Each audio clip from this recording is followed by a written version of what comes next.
Meninos, eu compartilhei uma apostila com vocês, certo? Hoje nós vamos trabalhar a página 3 e página 4. Nessas páginas, nós vamos observar quais são os principais equipamentos que vocês vão encontrar dentro de uma UTI, tá? Deixa eu silenciar aqui.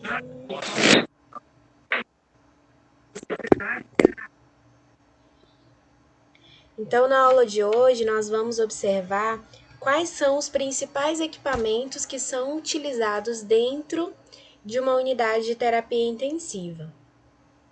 Eu vou primeiro apresentar aqui para vocês alguns nomes, tá?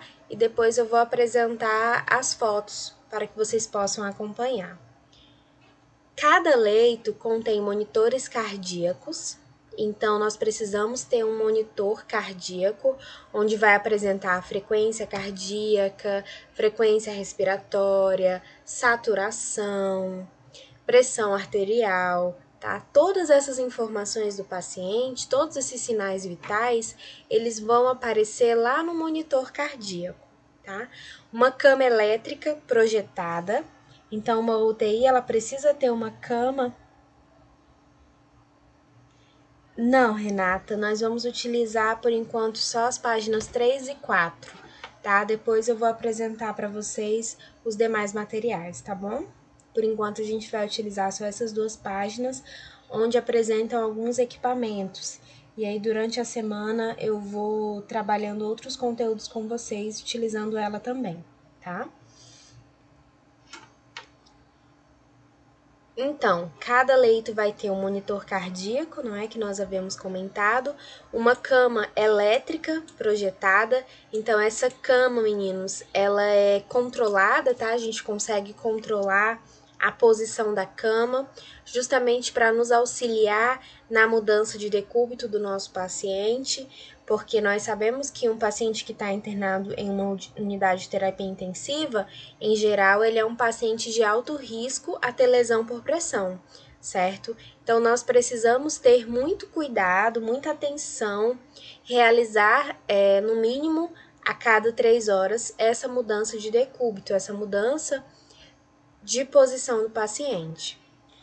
Oximetria de pulso, né? Então, esse paciente ele precisa ter um oxímetro de pulso para medir a saturação, a frequência respiratória desse paciente e uma rede de gases. Essa rede de gases ela vai ter, né, o oxigênio para fornecer o oxigênio do paciente, o ar comprimido para realizar a aspiração do paciente, tá? Eu vou mostrar as imagens bem bonitinhas para vocês daqui a pouco. E dentre os outros equipamentos utilizados na UTI estão o termômetro, né? O termômetro ele é essencial, tá? Nós teremos, meninos, um termômetro para cada paciente, tá? Cada paciente vai ter o seu próprio termômetro, fica no leito do paciente para que nós não fiquemos trocando, né? Utilizar um termômetro no paciente do leito 1, depois utilizar no paciente do leito 5, tá? Justamente para evitar esse processo de infecção e de contaminação, que a gente sabe que dentro de uma UTI os níveis são bem elevados, né, de infecção, de contaminação. Então, por isso a necessidade de equipamentos de uso próprio do paciente. O oxímetro de pulso, que é aquele que a gente coloca no dedo do paciente, tá? E através dele a gente consegue medir a saturação de oxigênio. A gente consegue ver observar como que tá a função respiratória do nosso paciente. Então, ele é essencial em todos os pacientes que estão internados na UTI. Eles fazem uso contínuo do oxímetro de pulso, tá?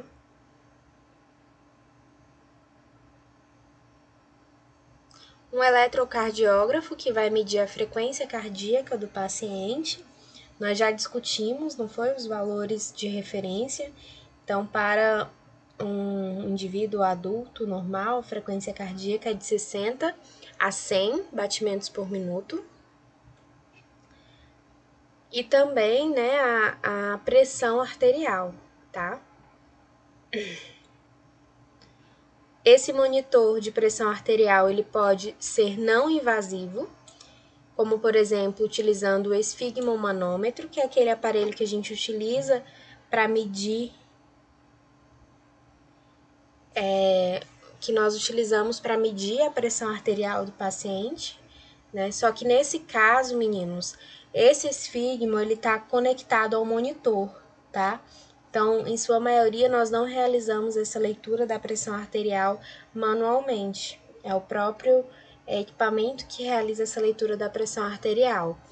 Ou invasivo, né?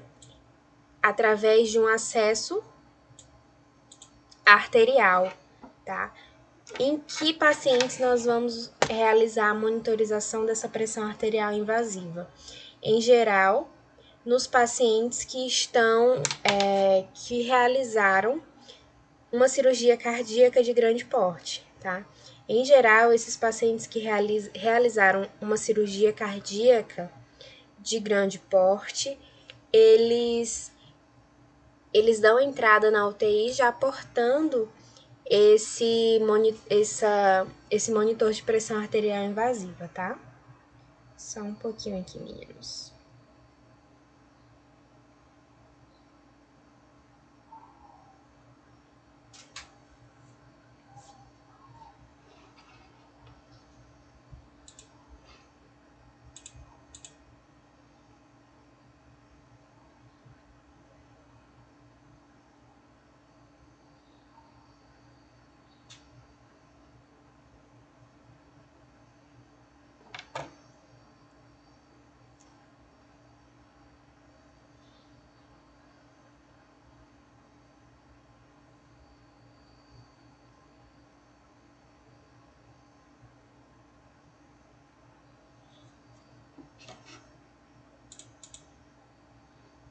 Nós temos também um aparelho chamado capnógrafo. Esse capnógrafo, ele também tem como função a avaliação da função respiratória do paciente, tá? Um outro aparelho é o monitor cardíaco, que vai avaliar justamente esse controle do débito cardíaco. Anotem aí uma observaçãozinha, tá? Para vocês. O que significa débito cardíaco? Débito cardíaco é o volume de sangue que sai do coração em um determinado período de tempo, tá? Isso é débito cardíaco. Então, o monitor cardíaco, ele efetua justamente o controle desse volume de sangue que sai do coração. Então, para a gente saber se esse volume está aumentado ou se esse volume está reduzido. Nós temos também a sonda nasoenteral, tá, meninos? Essa sonda nasoenteral, ela é indicada para pacientes que não estão realizando alimentação por via oral. Então, nós realizamos a passagem de uma sonda através da região nasal, né, do nariz do paciente até o intestino, justamente para que nós possamos realizar a alimentação do paciente, tá? As dietas, elas são dietas específicas para essa administração e são vocês que administram essa dieta, tá? Vocês, técnicos de enfermagem, são responsáveis pela administração da dieta desse paciente. É uma dieta que vem em um frasco semelhante a um soro, tá? E vocês vão administrar, vão conectar um equipo de dieta e vão administrar na sonda do paciente. Acredito que vocês já tenham ouvido falar, por exemplo, alguns casos de erros, né, onde falam assim, um técnico de enfermagem administrou leite com café, eles se referem dessa forma, leite com café na veia do paciente, né? Muitas vezes a gente se choca com determinada situação. Mas é porque a dieta do paciente, a dieta que vem para ser administrada, ela é uma dieta amarronzada, tá? Não necessariamente é leite com café. Ela é uma dieta amarronzada com uma coloração mais escura, que algumas pessoas acabam pensando, né, que se trata de leite com café. E antes, né, existiam muitos erros de trocas. Por exemplo, um técnico ia administrar uma dieta, em vez de conectar na sonda, conectava no acesso venoso do paciente. E isso levava o paciente a óbito imediatamente, tá? Hoje em dia, nós já temos algumas técnicas de segurança para evitar que ocorra essa confusão, né? Essa confusão de técnica. Em geral, o equipo. Boa noite, Sebastião, tudo bem? Seja bem-vindo. Em geral, a coloração do equipo. Isso, já ia comentar, Sebastião, né? Então, hoje em dia, nós temos, né? Antes não, meninos, o equipo da dieta, a gente conseguia conectar na entrada do acesso venoso periférico. Hoje em dia, nós já temos alguns outros recursos para evitar que ocorra tais tipos de acidente, como, por exemplo, né, como o Sebastião nos falou, a coloração do equipo ela é diferente, justamente para que nós não venhamos a nos confundir na hora de administrar, e também o encaixe da sonda ele é diferente, tá? Mas já existiram muitos casos de morte de pacientes devido a esse erro, tá? Esse erro de administração. Então, assim, é um procedimento de muita responsabilidade, né? Que vocês precisam ter muita atenção na hora de realizar, tá? Uma outra observação que vocês precisam ter também no momento de administrar uma dieta é sempre manter a cabeceira elevada do paciente. Você não pode administrar uma dieta por sonda com o paciente deitado, tá? Porque se você fizer essa administração com o paciente deitado, ele tem alto risco de aspiração, tem alto risco dessa alimentação sofrer um refluxo e vir parar nos pulmões, tá? Então, nós sempre recomendamos que essa dieta venha ser com a cabeceira do paciente elevada. É uma dieta que tem que ser feita lentamente, então você não pode abrir o equipo para que essa dieta seja infundida de maneira muito rápida, porque podem levar a reações no paciente, como por exemplo, náusea, diarreia, tá? Então nós precisamos ter muito cuidado nessa hora de administração. A sonda vesical, geralmente a sonda vesical ela é indicada para pacientes que estão inconscientes ou que necessitam realizar um controle rígido da diurese, tá? Tanto a sonda nasoenteral, meninos, quanto a sonda vesical são procedimentos inseridos pelo enfermeiro, tá? Exclusivamente pelo enfermeiro, nunca esqueçam disso. Vocês vão ver durante o exercício da profissão de vocês vão acompanhar muitos técnicos de enfermagem realizando tais procedimentos. Mas eu, como professora de vocês, oriento que vocês não façam, tá? Não é uma responsabilidade de vocês, é uma responsabilidade do enfermeiro. E qualquer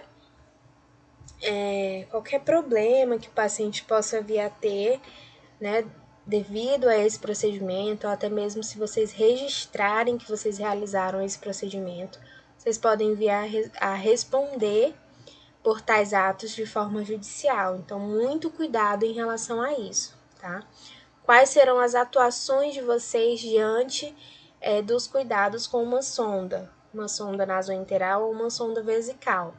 Com a sonda nasoenteral, vocês terão cuidados em relação à administração da alimentação, certo? E em relação à sonda vesical, vocês irão realizar o controle da diurese do paciente. Então, vocês precisam ter cuidado no momento de esvaziar a bolsa coletora, registrar, tá? Tudo isso precisa ser anotado. A sonda ela é introduzida através da uretra, do canal urinário, e vai até a bexiga, certo? Essa sonda ela é conectada com uma bolsa coletora que fica ao lado do leito em locais mais baixos. Uma outra coisa que vocês precisam ficar atentos também é em relação ao posicionamento da bolsa. Vocês podem sempre estar orientando o paciente de vocês. Essa bolsa, ela não pode estar acima da bexiga, tá? Porque se ela estiver acima da bexiga, a urina que está dentro da bolsa, ela pode retornar pelo circuito e atingir a bexiga, podendo causar uma infecção urinária. Então, todas essas orientações nós precisamos realizar com muito cuidado e atenção. Quando forem realizar procedimentos também, como por exemplo, a mobilização do paciente, então se você vai mobilizar o paciente da cama para a cadeira, vai trocar o paciente de leito, é importante fechar esse circuito para evitar esse retorno da urina, tá? For dar um banho no paciente, por exemplo, né, que você precisa movimentar muito o paciente, também é interessante você realizar o fechamento desse circuito, tá? Porque a gente já viu que pacientes que estão fazendo uso de sondas vesicais possuem alto risco de ter uma infecção urinária, tá, meninos? Então, nós precisamos ter muito cuidado em relação a isso.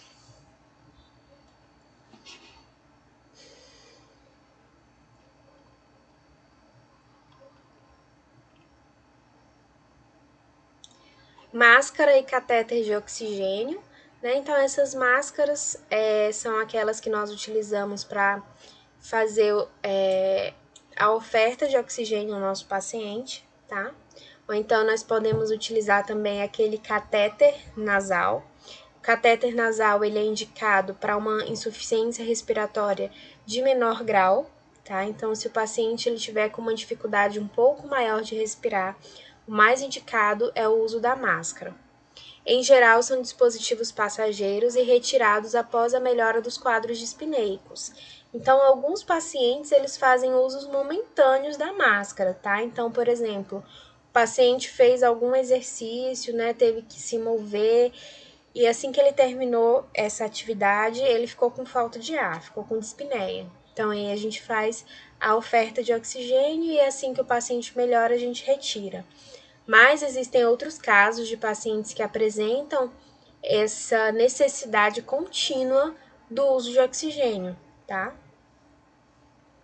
O catéter central, esse catéter ele é um acesso venoso realizado, tá? Em geral na jugular do paciente, próximo ao coração.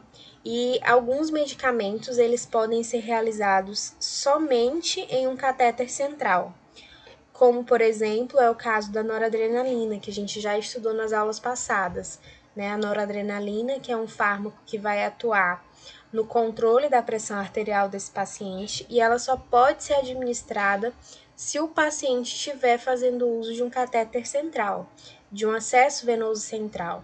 Em geral, os pacientes que estão internados na UTI, eles já apresentam uma dificuldade em você realizar um acesso venoso periférico, né? Devido às suas condições gerais de saúde, em geral a gente não consegue mais fazer um acesso venoso periférico, às vezes ele já está há muito tempo internado, então as suas possibilidades de veia já desapareceram e a única solução para você cuidar daquele paciente é através da realização de um acesso venoso central. Esse acesso venoso central, ele pode ser feito inclusive dentro da UTI, tá? Ele pode ser feito dentro da UTI ou, dependendo do estado de gravidade do paciente, ele precisa ser encaminhado ao centro cirúrgico, tá, meninos? Tudo certo por enquanto, tranquilo, né? Só a gente tá apresentando os principais equipamentos, depois eu vou mostrar algumas fotos para vocês acompanharem, né? Mas é tranquilo. Alguém tem alguma dúvida? Alguém está com dificuldade de acompanhar? Se tiver, falem, tá? O tubo orotraqueal, meninos, é um tubo de plástico colocado na região oral do paciente e ele é introduzido até a traqueia quando o paciente está sob uso de anestesia e sedação, tá? Essa intubação ela é um procedimento realizado exclusivamente pelo médico, certo? E esse tubo ele permite com que o paciente seja ligado a um ventilador mecânico.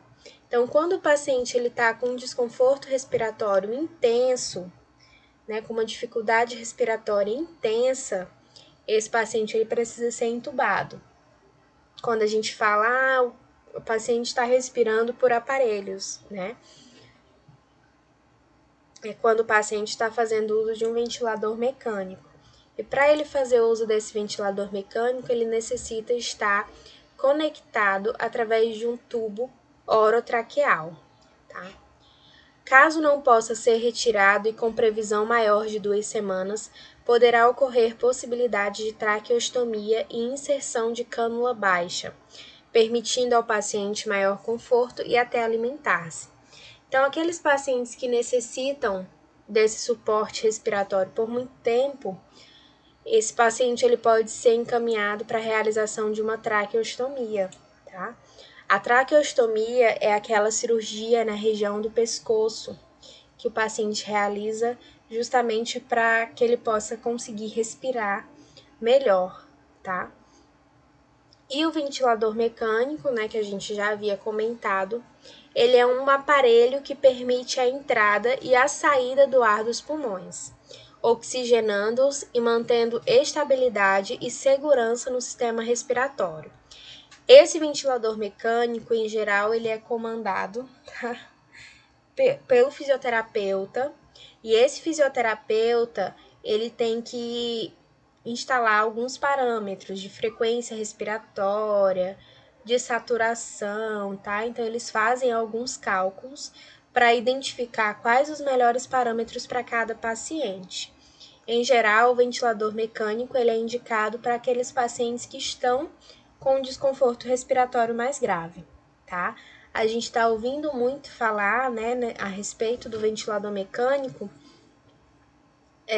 nessa nossa conjuntura atual, né, na nossa realidade.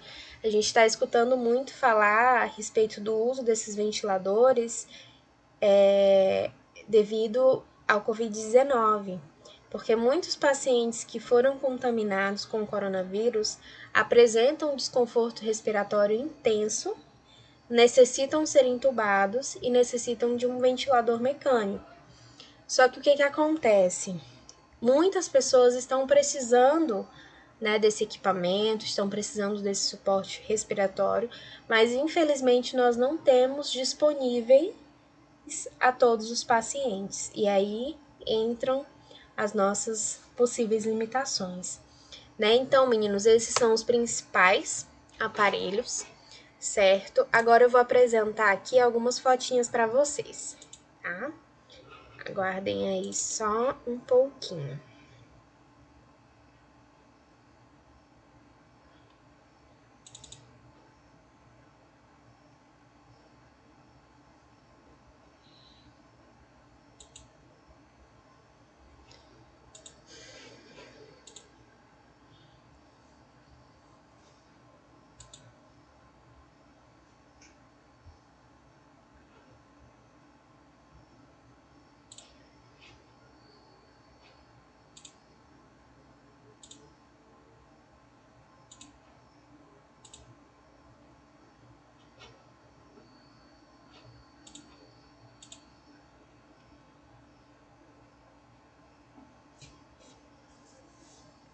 Vejam só, meninos, aqui nós temos a representação de um leito de UTI, tá? Aqui nós temos a cama, certo? Essa cama, ela é totalmente controlada, tá? É uma cama elétrica, a gente consegue controlar a posição dessa cama, tá? Se a gente quer subir a cabeceira, subir a parte aqui inferior, né? A gente pode observar que tem grades laterais. Essas grades laterais, como nós já havíamos comentado, elas são essenciais para um paciente que está internado em UTI. Um leito de UTI sem grade lateral, ele não pode existir, tá? Todos os leitos da UTI precisam de leitos, né? Precisam de camas com grades laterais, tá? Aqui são as redes de gases, né, que nós havíamos comentado, o oxigênio, né, para proporcionar esse suporte ventilatório para o paciente, tá? O ar comprimido. Esse ar comprimido, ele é utilizado principalmente para aspiração do paciente. A aspiração é quando o paciente ele está cheio de secreção e essa secreção ela precisa ser retirada. Então, para isso a gente faz um processo, um procedimento conhecido como aspiração. Aqui nós temos o ventilador, tá? O ventilador mecânico. É esse aparelho que dá o suporte respiratório para o paciente. Então, se o paciente ele tiver com alguma dificuldade respiratória, né, muito intensa, não tiver conseguindo respirar sozinho, ele precisa fazer uso de um ventilador mecânico. E todos os leitos da UTI precisam ter um ventilador desse do lado, tá? Para casos de necessidade, uma intercorrência. O paciente está conseguindo respirar sozinho, não precisa de um ventilador. Mas e se por acaso acontecer alguma intercorrência com esse paciente, não é? Se ele vier a ter uma parada cardíaca, então esse ventilador ele precisa estar lá presente, tá? Esse aparelhinho aqui do lado, meninos, é a máquina de hemodiálise, tá? Então, essa máquina de hemodiálise, em geral, também ela está presente na UTI. Não são todos os leitos que precisam de uma máquina de hemodiálise, tá? Essa máquina de hemodiálise, ela pode estar disponível para alguns leitos, certo? Mas não são todos os leitos que precisam ter essa máquina de hemodiálise. Essa máquina, ela vai realizar a filtração do sangue. Em geral, vocês sabem, né? Acredito que vocês saibam, que esse processo de filtração do nosso sangue é realizado pelos nossos rins, certo? Então, os rins, eles realizam esse processo de filtração sanguínea e eliminam através da urina. Quando um paciente ele tem insuficiência renal aguda, insuficiência renal crônica, muitas vezes ele vai precisar fazer esse processo de hemodiálise. Por isso, a importância dessa máquina aqui, tá? Aqui nós temos também um monitor, né? Nesse monitor a gente vai ter as medições de frequência cardíaca, frequência respiratória, saturação, pressão arterial, tá? Aqui nós temos, vocês conseguem ver, se não der, deem um zoom aí, tá? Mas eu acredito que dê sim. Aqui nós temos um estetoscópio, né? Então, esse estetoscópio, meninos, é exclusivo desse leito, tá? Esse estetoscópio... Um minutinho, gente. O computador para carregar. Então, esse estetoscópio, ele é destinado exclusivamente para esse leito. Cada leito vai ter o seu termômetro, vai ter o seu estetoscópio, tá? Justamente para evitar essa contaminação, a infecção desses pacientes. Correto? Aqui a gente tem também a mesinha de cabeceira, vocês conseguem observar aí ao lado da cama, a gente tem essa mesinha de cabeceira, né? Nessa mesinha de cabeceira podem ser armazenados alguns materiais de uso comum, de uso rotineiro do paciente, como por exemplo gaze, frasco de solução alcoólica, tá? Esparadrapo. Então esses materiais eles já ficam ali destinados exclusivamente a esse paciente, aqui ó, que a gente consegue observar, tá? Aqui podem ser armazenados também os materiais de uso pessoal, sabonete, hidratante, escova, enxaguante bucal, certo? Aqui nós temos um suporte de soro, e nesse suporte de soro a gente consegue observar duas bombas de infusão. Essas bombas de infusão são aquelas máquinas que eu orientei a vocês, que vão realizar o controle da infusão venosa. Então, nós vamos programar essa máquina aqui, por exemplo.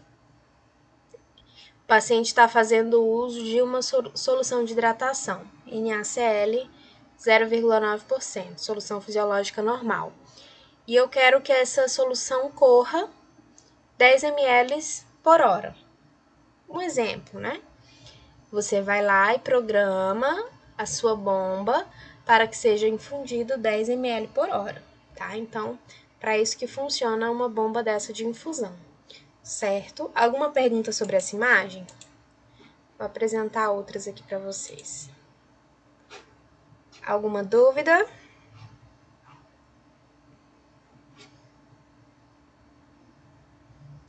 Nessa outra imagem, meninos, eu selecionei ela para que vocês observem como que são organizados os leitos de uma UTI, tá? Então, aqui a gente pode observar, ó, o posto de enfermagem, certo? Aqui nós temos o posto de enfermagem bem no centro e os leitos de UTI ao redor desse posto de enfermagem. Então, esses profissionais que estão aqui nesse posto, eles conseguem observar todos os leitos. Eles conseguem observar o estado de cada paciente, o monitor, né? Eles conseguem estar de olho em todos os pacientes. Então, por isso, a importância desse modelo de organização, tá?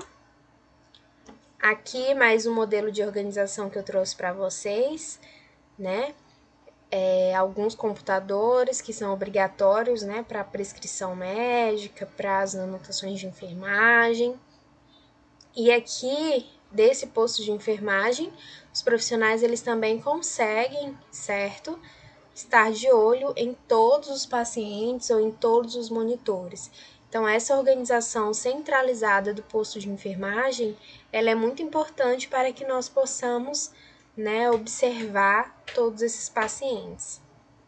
Aqui a gente observa também as plaquinhas com a identificação, né, dos nomes do paciente. Essas plaquinhas, elas precisam ter todas as informações, tá? O número do leito, o nome do paciente, o diagnóstico, data de admissão. Todas essas informações, elas são muito importantes. Aqui mais uma representação dos leitos, tá? Então, a gente pode observar o monitor cardíaco, o sistema de gases, né? Essa maca, ela já é um pouco diferenciada daquela que a gente observou, né? Ela não é elétrica, né? E as suas grades, elas também não são tão protegidas. Esse daqui é um ventilador mecânico, tá? Os leitos, em geral, eles são separados por essas cortinas. Eu escolhi essa imagem para mostrar aqui para vocês essas poltronas. Essas poltronas, elas são muito importantes, principalmente para aqueles pacientes que ainda possuem alguma mobilidade, né, que estão orientados, que estão lúcidos. Então, para que ele não fique o tempo todo deitado no leito, a gente pode colocá-lo por algum tempo na poltrona, né, para que ele possa mudar de posição, se sentir mais confortável. Se for um paciente que está restrito ao leito, mas que apresenta pelo menos alguns movimentos, nós também podemos realizar, tá? Essa movimentação desse paciente. Se não for um paciente em estado muito grave, que esteja em ventilação mecânica, por exemplo, que esteja estável, nós podemos realizar essa mobilidade. Sempre, claro, né? Conhecendo e respeitando as características do paciente, o estado de saúde do paciente, tá bom? Você não vai colocar um paciente que está em ventilação mecânica, que está fazendo uso de drogas controladas para ir para a poltrona, né? São casos muito específicos que a gente realiza essa mudança, tá? Essa daqui. Cadê? Aqui. Essa outra imagem, eu sei que ela não tá uma imagem de boa qualidade, né? Mas só para representar que cada UTI, lembra que a gente tem as classificações das UTIs? Então, nós temos a UTI adulto, a UTI geral, né? A UTI específica. Essa imagem aqui é a representação de uma UTI neo. Então, aqui não são os leitos, não são as camas, né? São as incubadoras, mas incubadoras que também tem mudança de posição, ó. Vejam só que esse daqui, o bebezinho tá mais inclinado, certo? Essas incubadoras, elas possuem uma temperatura controlada, né? Ele também é monitorizado, então tem um monitor cardíaco, tem um ventilador. Esses bebezinhos também podem ser alimentados por sonda, tá? Então, assim, cada UTI ela vai ter a sua característica específica, as suas necessidades específicas. Então, uma UTI neo, ela é muito diferente de uma UTI adulto, né, de requisitos, de equipamentos e tudo mais, mas em geral apresentam as mesmas necessidades. Uma UTI, por exemplo, que seja especificamente para o tratamento de algumas doenças, também vão precisar de equipamentos mais específicos, tá? Então vai depender muito da característica e do objetivo de uma unidade de terapia intensiva. Tá bom, meninos? Vocês possuem alguma pergunta?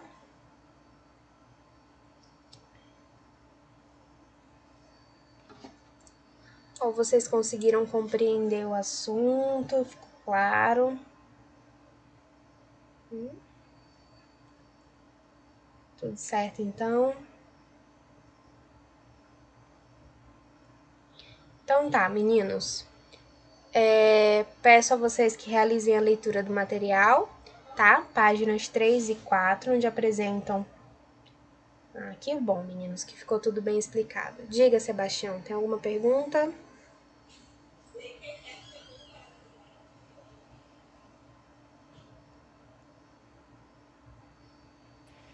Não, professora, até porque na UTI é um ambiente muito dinâmico e diferente, né, dos outros setores dos hospitais.